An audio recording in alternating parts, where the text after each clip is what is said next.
So during my service learning, I spent time in 3 different classrooms. I spent time mostly with Mr. Burge. I spent time with another old high school teacher of mine, Mrs. Marr, and then the last teacher I spent time with was Mr. Wilhite. And the 3 of them have very, very different teaching styles, and they also have their classrooms set up um, very differently, but in ways that worked with how they are teaching. Mr. Burge had students grouped into groups of about 4 or 5. Um, and he did a lot of group readings. He did a lot of just making the kids interact with each other. But there was also times he would get up and he would start asking questions so the kids started understanding. So he kind of was a mix between a lecturer and a student-centered teacher. Mrs. Marr, on the other hand, has students pretty much grouped into twos, and spends a lot of time lecturing and telling stories, and you don't realize that the stories are connected to whatever they're learning that day, but they are, which is always the coolest thing ever. And then Mr. Wilhite kind of has his classroom set up in kind of a half circle deal, and his teaching is a very student-centered. So Mr. Burge does a really great thing while he's having his students read something complicated in front of class, like Shakespeare. He'll stop them and ask them questions about what's going on to make sure everyone's kind of on the page.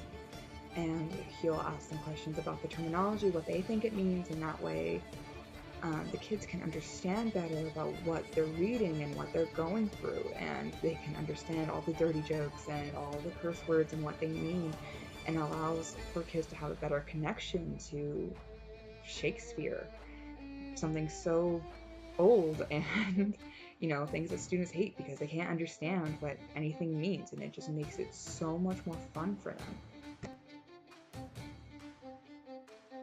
So Mrs. Marr was teaching satire, which was really cool because instead of using some of the old satire, kind of just going through the definition and everything, she plays Onion videos. And anybody who knows what Onion is, it's a satire news website.